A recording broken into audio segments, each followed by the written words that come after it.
Hi there, this is Eshu. I'm the abbot here at Zenwest Buddhist Society.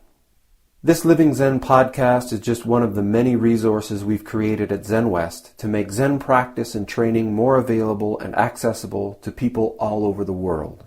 Instructional videos, printable resources, and much, much more are also available on our website at www.zenwest.ca. If you're a regular listener, I'd love to hear from you. So please drop me an email at office@zenwest.ca and let me know who you are, how you got started, and what brought you to Zen. Everything we make available in person and online at Zenwest is only possible because of the support of our members and associates, people like you. If the efforts of our community are making a difference in your life, I'd like to invite you to show your support and take part in making it happen by becoming an associate or member of the Zenwest Sangha. You can do this by clicking the Join Us tab on our website at www.zenwest.ca. Thank you for your support, and thanks for listening.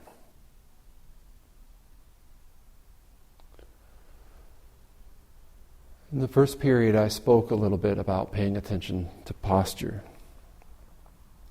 It's one of our habits, I think, as human beings, to want to know better. To approach things that even though we may have never done them before, to approach them as if we were an expert, as if we know. It's very difficult for us to approach something as a newcomer, as a beginner, to take instruction and to experiment, to try. Even if we've done meditation before, we come into a new environment and a new form. And that group takes the time to give us some instruction, and we resist. We know better. Or perhaps the instruction makes us a little bit uncomfortable. We want to feel at ease and comfortable. But it's important to understand that Zen practice, Zazen, is not a practice of pursuing comfort. This is what we do for the rest of our lives, for the most part. We look at this world and we think about what makes us happy, what we feel will make us complete, what things that we can have that will make us feel better, and we chase after those things. We think about what makes us feel worse. What would we be better off running away from? And we run away from those things. And we spend most of our lives caught between these two poles, chasing after the things that we think, once we have them, once we accomplish them, will be finished.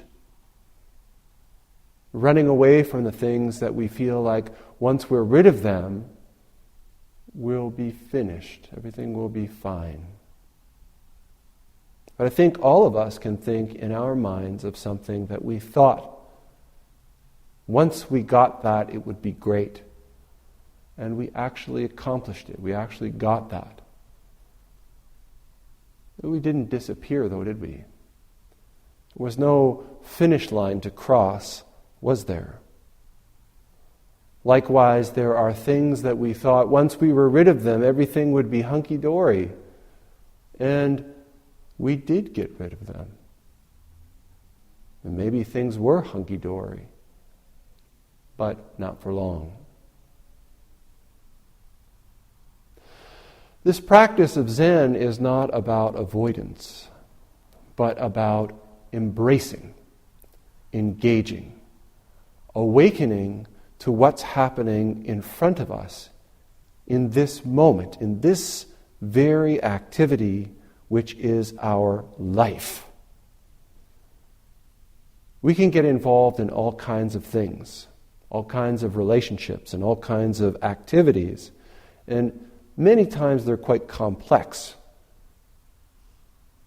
Many times they're quite distracting. When we engage in Zen practice, we do our best to really provide an environment of simplicity, We have a lot of rules, a lot of structure in Zen, so that we can lean on it, so that we can let go into it, so that we can pay attention to the simple activity of doing fully, wholeheartedly, just what we're doing. This is why I spoke about posture. Because when it comes to Zen practice, the foundation of what we're going to do is just to sit here. And we're going to try and sit as still as possible, to not be distracted by the physical sensations of the body, to not be distracted by the mental images, thoughts, emotions that arise, to not be distracted by the sounds that we hear, but to be open to all of these things, to allow them to arise. So we want to give ourselves the most stable foundation that we can. So we pay attention to how we set things up. If we want a house that's going to be stable, to last a long time, we pay attention to how we build the foundation. If we build a house on a shoddy foundation, that sucker is going to fall over. If we're building a relationship, we want to pay attention to the foundation of that relationship. Integrity, honesty, clarity.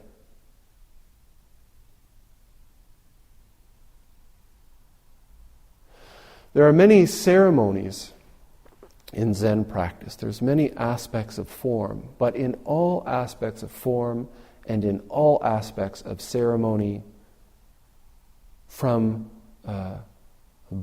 a baby naming ceremony to a jukai ceremony to a wedding to a funeral, to every aspect of form and practice, whether it's sitting or chanting, walking,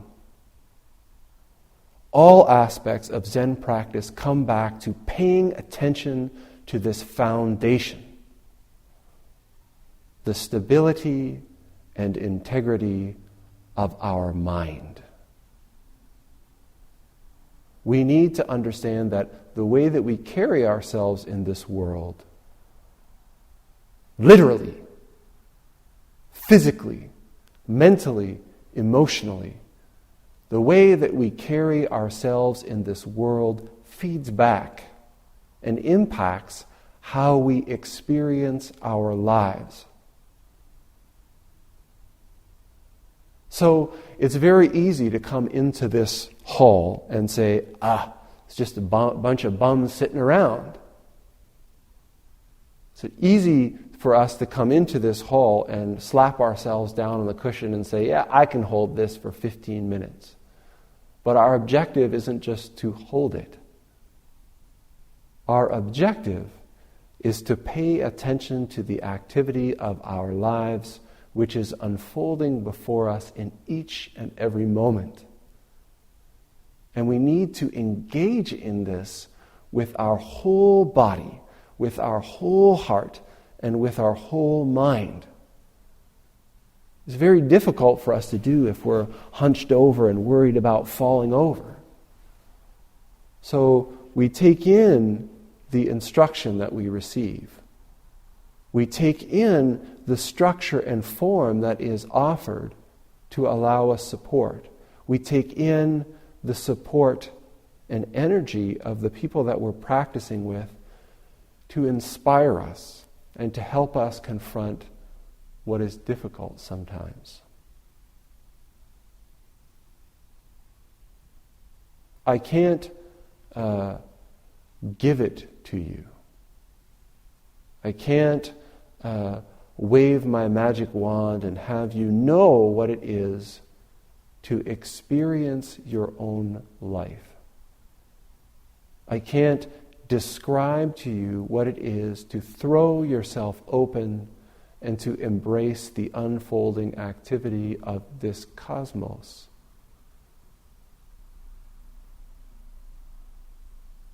But just through this simple activity of sitting, paying attention to your life as it unfolds before you right here in this zendo, you can grasp this for yourself. And this experience, this wordless knowing,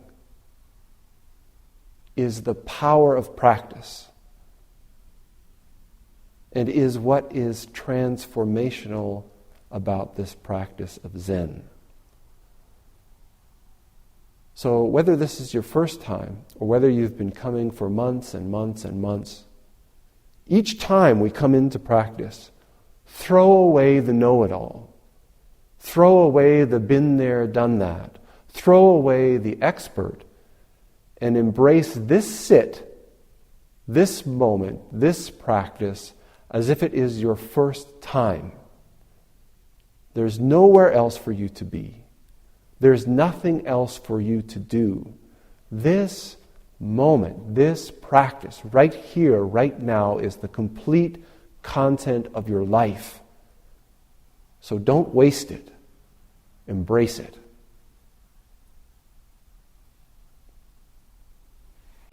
Thanks for listening to the Living Zen podcast. If you follow Living Zen through iTunes, I would very much appreciate it if you would take a moment to let me know what you think about it by rating or reviewing the podcast, so that new listeners can also hear what you have to say. Thank you for your time and for your support.